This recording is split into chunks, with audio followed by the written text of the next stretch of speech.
Chapter 6. Chapter Summary. It is a well-known fact that high school parties are always very chill and drama-free. Holy shit, James! Abbott practically crashes into him when they land back on the ground, slapping his back as Alice comes from behind and messes up his hair. I've never seen anyone fly like that! Abbott gushes. We're gonna destroy Ravenclaw.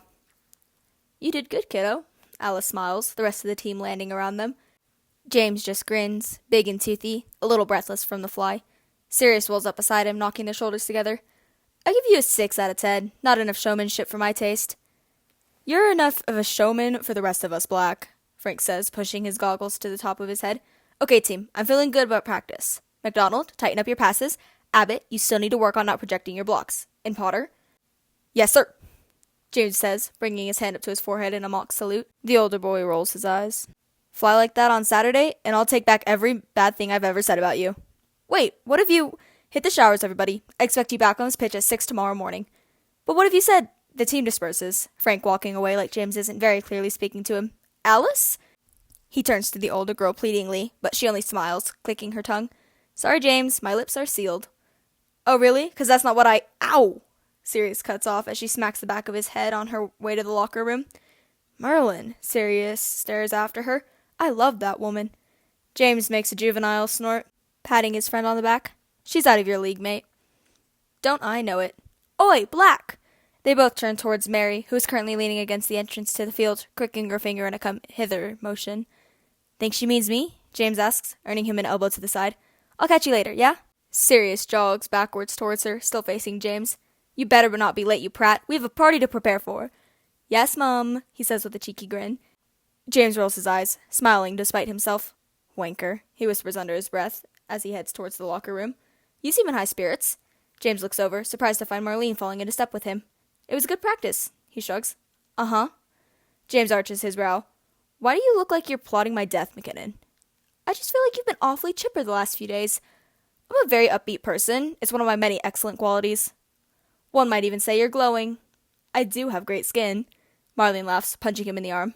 I'm gonna figure it out, you know? Figure it out? James asks.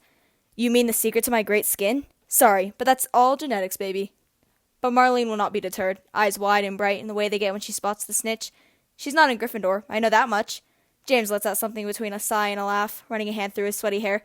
Marlene, I told you, there's no girl. Sure there isn't. Marlene. James. He shakes his head. You're a menace, you know that? Pretty sure that's a compliment coming from you. He can't help but grin. It is. You know, Marlene leans into him, a strand of hair slipping out from behind her ear. You could also just tell me, seeing as we're mates. For some reason, that hits too close to home, his eyes going briefly back to the spot where his best friend is still talking to his girlfriend. He does want to tell them, his mates. It would help, he thinks, help it feel real. He still isn't entirely sure that he didn't make it all up, because it's mad, him and Regulus. Brilliant, but mad. James swallows with difficulty. There's nothing to tell Mar. She runs him over in a way that makes him feel exposed, if you say so. James loves parties. He knows for some people they're too much, the crowds, the noise, but he loves it. Every part of it.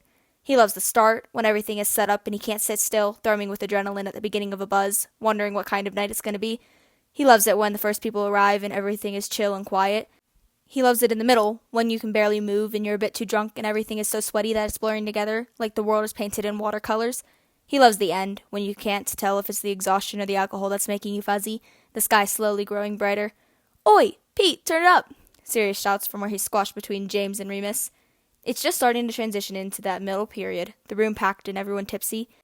James tilts his condensation-covered bottle back into his mouth, feeling the satisfying burn as it runs down his throat.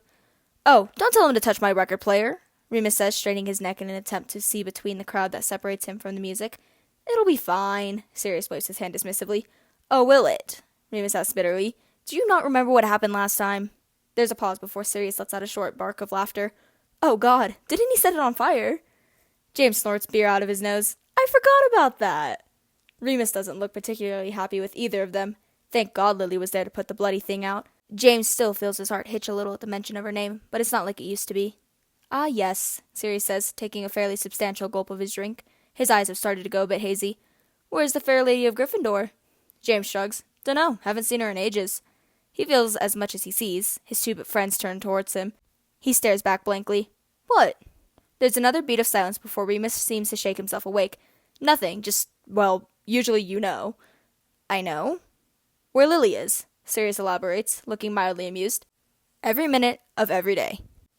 I used to wonder if you'd put a tracking spell on her. James rolls his eyes. You're being dramatic. Well, Remus starts. Oh, okay, the both of you can fuck right off then. They giggle, Sirius reaching over and messing up James's hair. Aw, don't get all sulky on us. We're proud of you. Now, he surveys the crowd, we just have to find you a new girl. Something heavy fills the pit of James's stomach. He mutters noncommittally, trying not to think about Regulus's eyes, or his hands, or Merlin, his mouth. Who do you fancy? James's hand tightens around his bottle. What? Sirius elbows him. Come on, Prongs. Good selection here tonight. Remus makes an unimpressed noise beside them. Sirius ignores him, but he's clearly bothered by it. James wonders when that started happening. When did Sirius stop finding Remus's disapproval funny? Oh! Sirius snaps his fingers suddenly, which James can only assume is a bad sign. What about Marlene? She's been flirting with you loads recently. James tries not to laugh. Marlene is a mate, and no, she hasn't. You can snog a mate, Sirius says dismissively, making Remus stiffen beside him. Besides, you two looked very cozy this morning. James arches his brow. Cozy? Standing in the middle of a Quidditch pitch at 7 a.m. after practice? Sirius squints at him. You're very picky. Anyone ever tell you that? And then, before James can say another word, Sirius is poking Remus. Oi, Moony, you know where Marlene is? I am so not involved in this. Yeah, but you can see her, though. Remus looks at him as though he's completely lost it. You do realize we're sitting in the exact same spot, so whatever you can see, I can see. Sirius sighs, as though Remus is being terribly thick, and James has to bite the inside of his cheek to keep from laughing. Yes, Sirius draws out his S. But you see, I'm drunk, and my eyesight is generally shit anyways.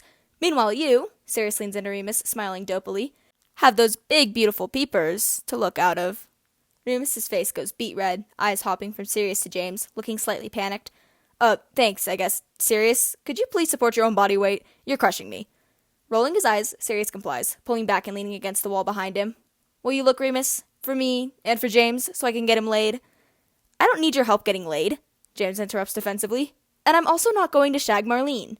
But Sirius isn't looking at him. Instead, he's busy making eyes at Remus, batting his lashes like the coquette that he is. Please, Moony. There are a few tense moments of silence before Remus sighs. God, all right, sure, I'll look around. Oh, come on, Moony, James heckles as his friend gets to his feet so he can see more than a sea of legs. I can't believe you're actually doing this. Calm down, James, I'm just looking, Remus says as he starts scanning the room. I'm not going to help him with anything else. Fucking traitor. Sirius turns to him and sticks out his tongue. Listen, Pads, I don't... Oh. Remus's oh has both James and Sirius looking up. What is it?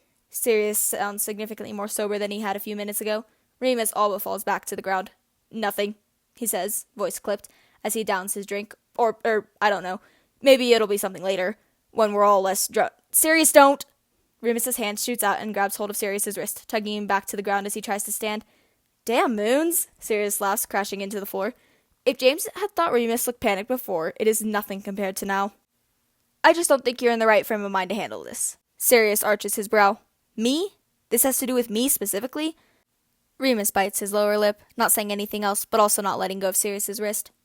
Okay, James groans as he stands up. I gotta see this.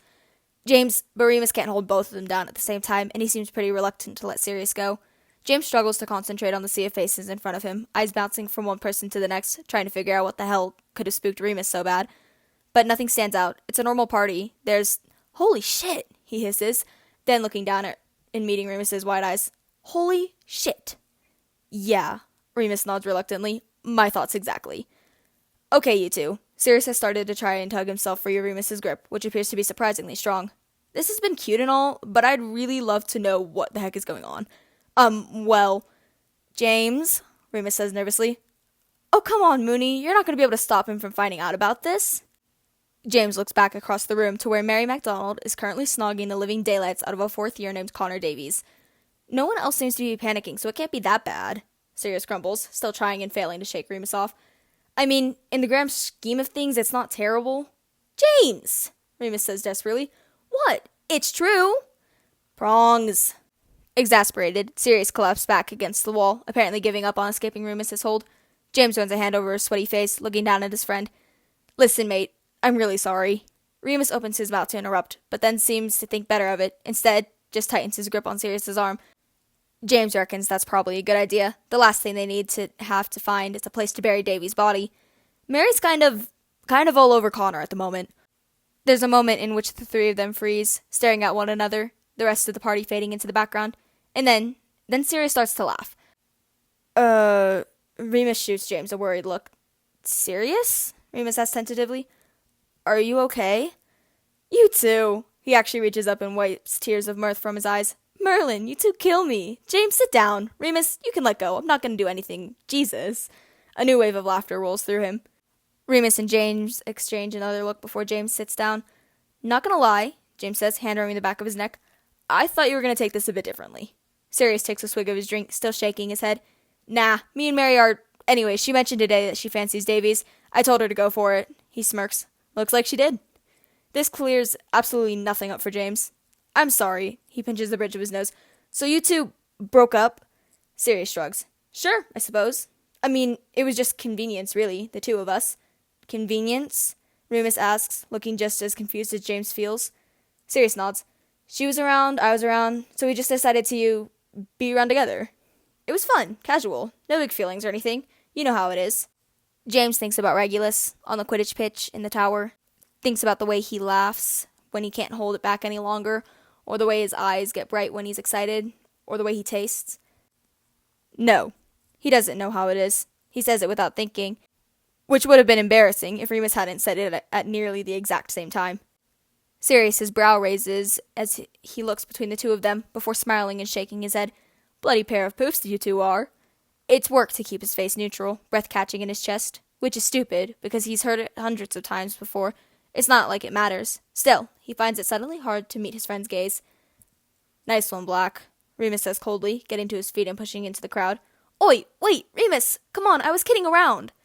It's too late, though. The room is full and loud, and Remus is lost in seconds. Sirius sighs, sinking a little ways down the wall.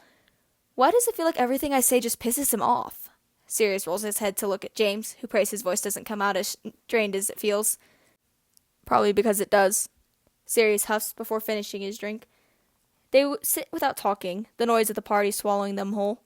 It's hard to get the voice in James's head to shut up, the one that says that Sirius will never forgive him. And that maybe that's not just because it's Regulus he's been sneaking around with. Maybe it's because... He shakes his head. No, he knows his best friend. Whatever Regulus says, James knows Sirius.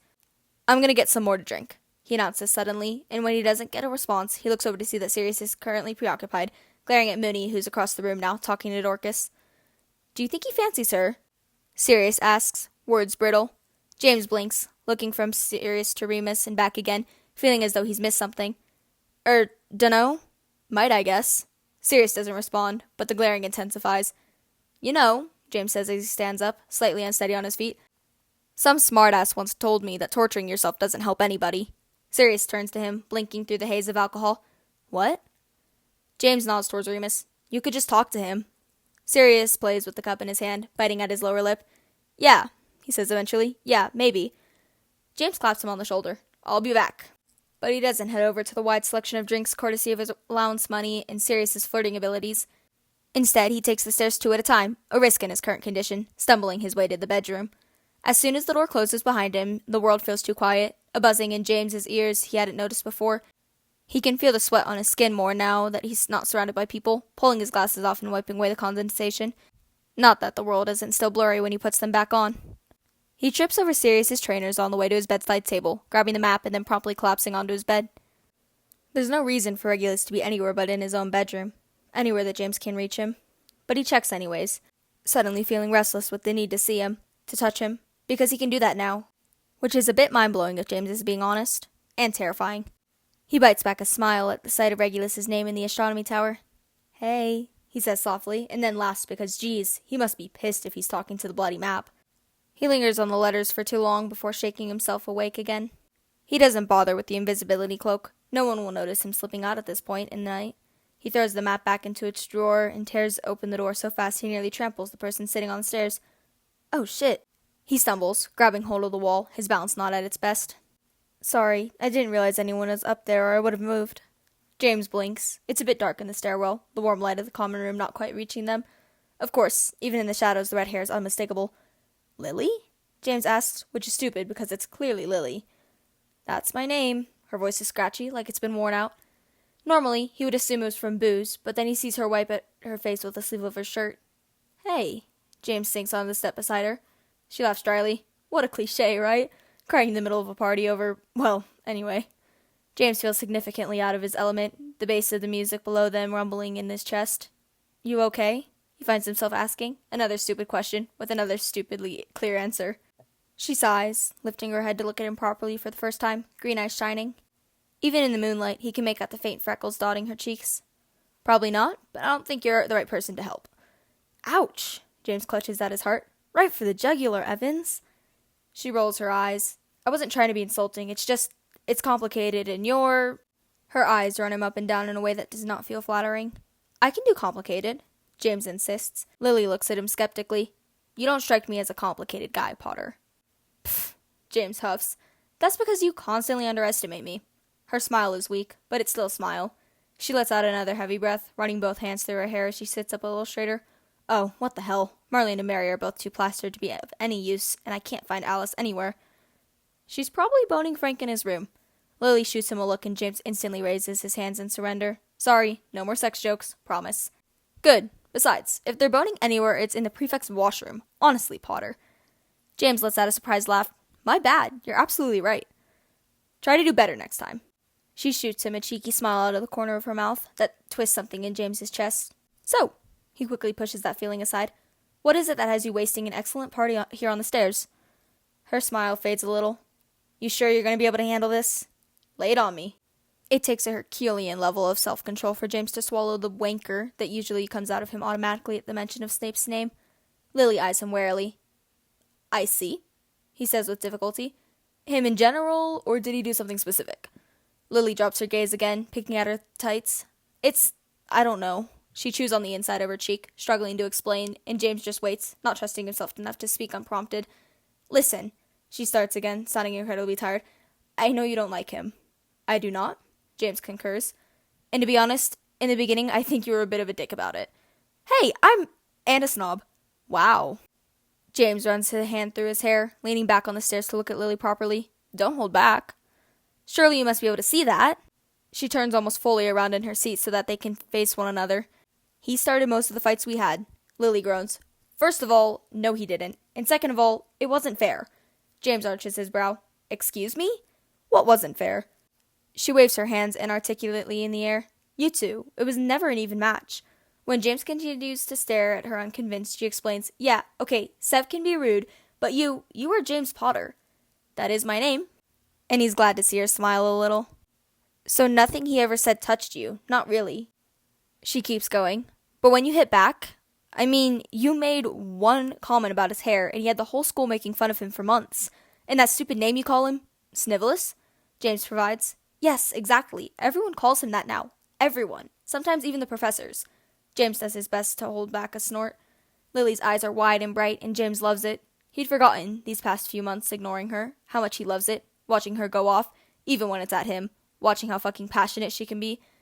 Nothing he did ever really stuck to you, ever really impacted your life. So what? James asks. Because people like me more, he gets to be a prick? Lily sighs, running a hand over her face. I'm saying you were punching down. You're rich and handsome and popular, so yeah, he made some petty remarks, but you could have just left it alone, because, if we're being honest, it didn't matter to you. But instead, you decided to turn the whole school against him, just for the fun of it. And that made you a dick. James sits with that for a moment, letting the noises of the party drift between them. Someone below is laughing, and James is pretty sure he can hear the distinct sound of glass shattering. Eventually, he pulls himself upright. Okay, he says. Lily looks startled. Okay? Maybe I was being a dick sometimes, he shrugs. I didn't think about it like that. I just knew I could get back at him, so I did. It never occurred to me to let it go. She looks at him curiously, green eyes narrowing. Who are you, and what have you done with James Potter? Hey, James laughs. I'm trying, okay? She holds his gaze for a moment longer before shaking her head. No, I know. Thank you for, acknowledging that. No problem. And when she doesn't, he leans forward, elbows on his knees, hands clasped. You said in the beginning. Huh? Lily looks up, mind coming back from wherever it had wandered off to. You started by saying that in the beginning I was just being a dick, which makes it sound like you think something has changed. Oh, well, He watches her try and fail to hide a grimace. Well, now he... Her voice breaks and she takes in a breath before looking back at him. I'm not an idiot, you know. James nods. I do know that, yeah. I see what he's doing and who he's hanging out with, and I hate it. There's a pause. Her mouth's still open like there's more she has to say, but she can't quite manage it. It's just... She struggles. It's hard to actually hate him. And though James personally finds Snape very easy to hate, he can understand what she's saying, at least in theory. He's your best mate, he says simply. Lily blinks, surprised. Yeah, and I know how that sounds, how trivial, but hey, James stops her. I get it. If anyone gets it, it's me. She nods slowly. I love him is the problem. She isn't meeting James's eye anymore, and he resists the urge to demand further explanation from her. I really do, but these days I just don't fucking like him, and I don't know how to handle that. Like tonight, everything was fine, and then... She swallows. And then I said something about the party, which, of course, sent him off on a rant about you and how insufferable you are. It was all very boring and repetitive. But then he started going on Remus, and He said, what about Remus? James' voice is suddenly hard. Lily rolls her eyes. Oh, leave it. I went off on him already. Put him in his bloody place, and he apologized. But the fact is, he said it at all. What did he say, Evans? She narrows her eyes at his tone. I'm not telling you, Potter, in case I didn't already make that abundantly clear. He's my mate, James practically growls. He's my mate too, actually. Not the same way, because honestly, the fact that Lily thinks they can even compare their relationships is laughable to James. Besides, if you were really his mate, you'd stop hanging out with Severus fucking Snape. At that, her expression hardens, and if he hadn't been angry and drunk, James probably would have regretted it, but he doesn't. It's like you haven't listened to anything I've said. I listened, James says shortly. Here's the thing, Lily. Your mate is awful. He's awful to pretty well everyone except you. He's not just rude or, what is it you said? Oh yeah, petty. He's a bloody bigot. And what I heard you say just now is that you know that. So Gryffindor the fuck up and walk away from him already. Because him apologizing to you isn't good enough anymore. It isn't fair. Not to Remus, or to any of your other friends he's been attacking. I mean, fuck, Lily. It isn't even fair to you. Lily's eyes are wide, the color unreal as she stares at him speechless. And suddenly, James feels exhausted. Exhausted by this conversation and by Snape and all the things they aren't saying. Petty wasn't the right word for what Snape is, but neither was bigot. They have a name now.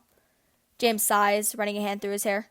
Sorry, he says, though he's not entirely sure what he's apologizing for. He's just desperate to get away.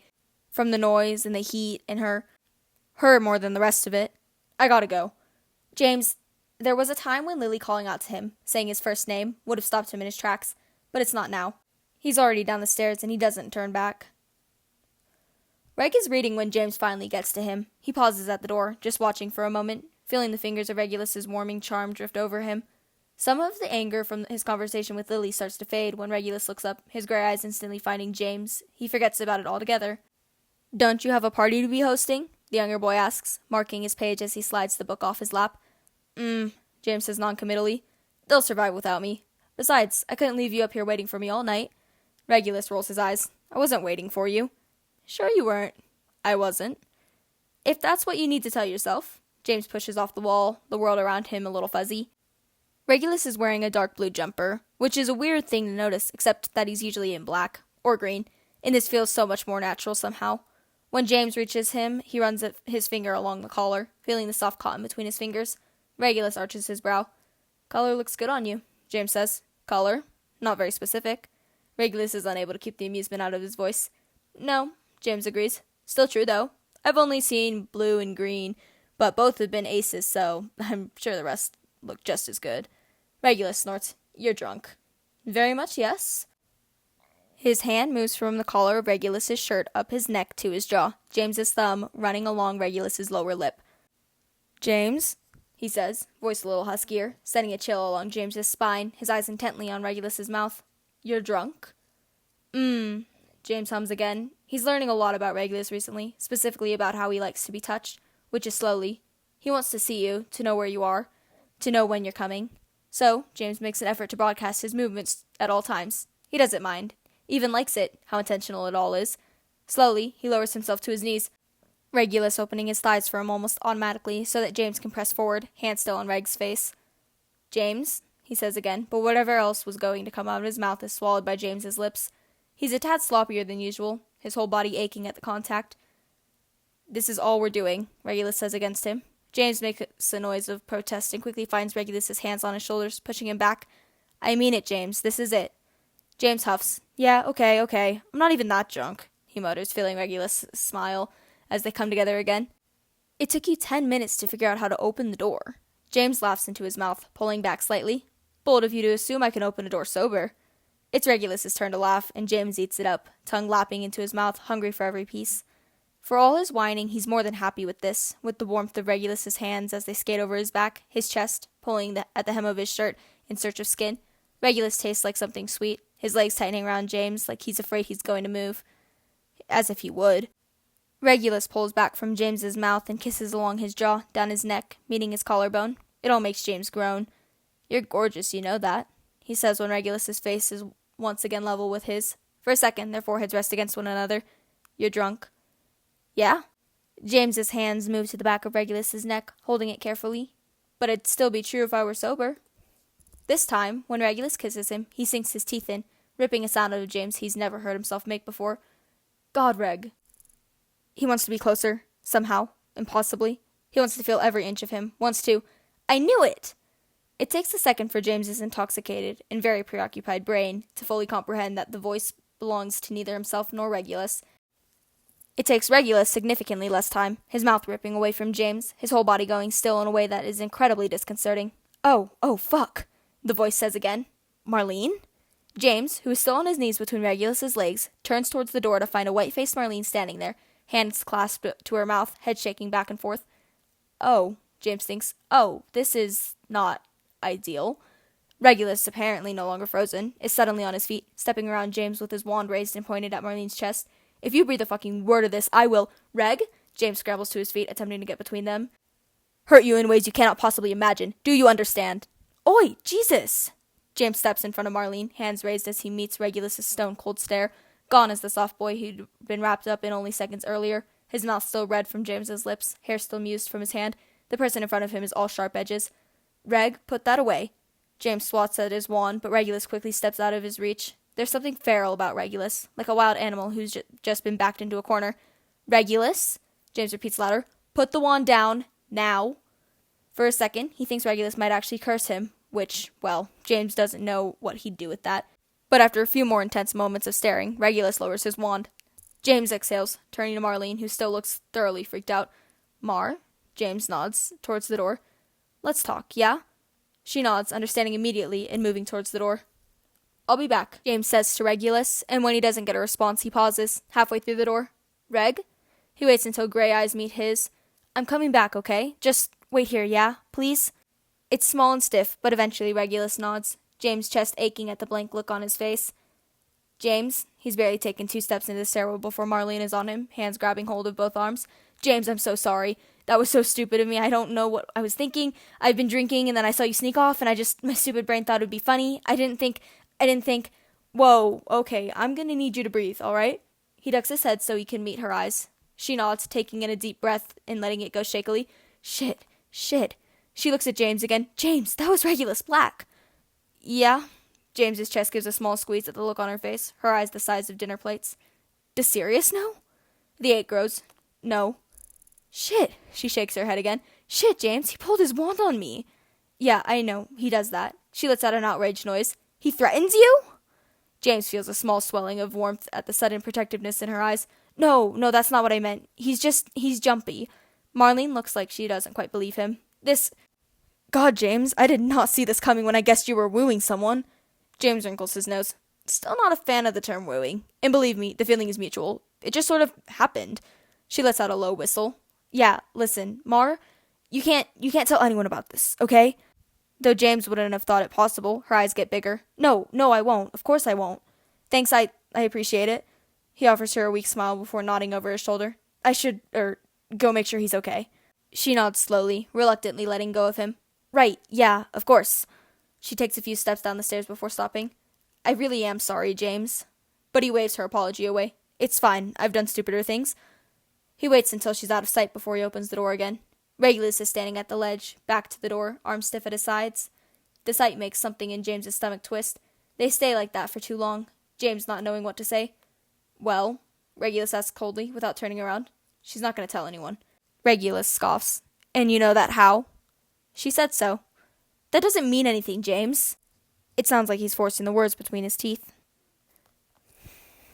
She's my friend. That doesn't mean anything either. It does to me, James replies simply. It does to her too. Reg, look at me. He steps closer, but not too close. He wants to reach out, but he doesn't. It takes a while, but eventually Regulus faces him. It's hard to see the mask so firmly back in place. The walls so thick and high around him that James doesn't know how he's going to get back over them. I'm not going to let anything happen to you, okay? He doesn't know where the words come from exactly, only that he wants to take some of the fear from Regulus's eyes. Don't make promises you can't keep, James. I won't. Another moment passes before Regulus sighs, his shoulders sagging as he brings his hands to scrub his face. You really believe that, don't you? Just like you believe you can trust McKinnon? I do, and I can, James says simply, hoping, somehow, he'll be able to get Regulus to see that he isn't alone, that everyone isn't trying to punish him. Regulus drops his hands away from his face. I'm tired, is all he says. James nods. Okay. Regulus grabs his book from the ledge, very determinedly not looking at James as he walks towards the door. Regulus? James calls to him before he can disappear, relieved when the younger boy actually stops. I'll see you tomorrow, yeah? Trying to keep the fear out of his voice. Eventually, Regulus's eyes seem to find their way back to him. Yeah, he sounds borne through. You'll see me tomorrow. And somehow, that manages to take the edge off of the sound of the door slamming closed. Chapter endnotes. Hello, lovelies. This chapter is one of those where, when I wrote it, I was like, wow, amazing, chef's kiss. And then every time I've read it since, I've liked it less and less. So hopefully it still turned out okay. Thank you for the comments. They make my day. Reader endnotes. Thank you very much for listening again. Sorry about a lot of the stuttering and pauses. I'm just not on my game today. But yeah, thank you for listening, and I will see you next episode.